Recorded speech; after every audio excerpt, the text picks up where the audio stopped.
It was the last time Israel and Hamas entered hostilities, which had the potential to fire a larger war.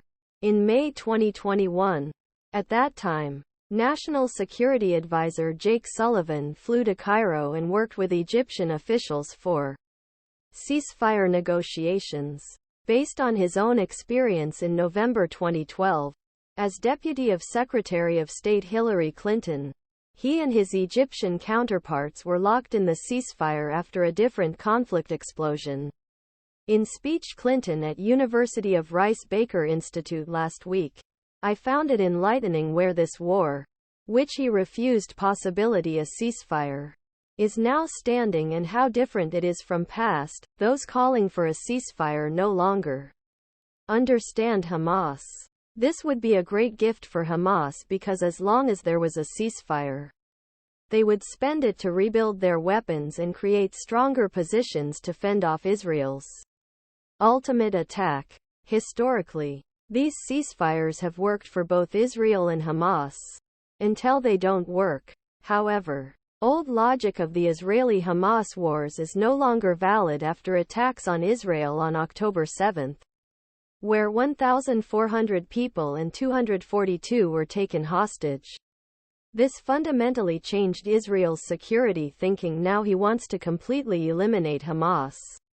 Israel's existential disaster changed its approach to security, as we saw the intense ardment against Gaza and the ongoing land attack, in which more than 9,000 Palestinians were killed, including 3,000 children. The previous technique was to convince the Israelis that Hamas could be under control, said Nabeel Khoury, a Middle East-focused U.S. diplomat, who retired as minister consultant.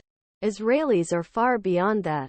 They want something much more radical than what happened in the past. The fact that almost everyone in the U.S. refuses a ceasefire does not mean that the ceasefire is impossible. This shows that Israel does not want such a thing and that the USA is largely on the way of Israel. The old ceasefire paradigm between Israel and Hamas seems to have been broken. But this does not mean that many examples where the two sides entered into negotiations and supported the agreements are not relevant. Even if Israel is locked in what it sees as an existential war with Hamas, the door is not completely closed to diplomacy and cannot be closed. There are lessons on who can exert pressure, having expertise to work with Hamas, how these talks took place behind closed doors, and more importantly how the U.S. can play a key role in Israel's decision-making process.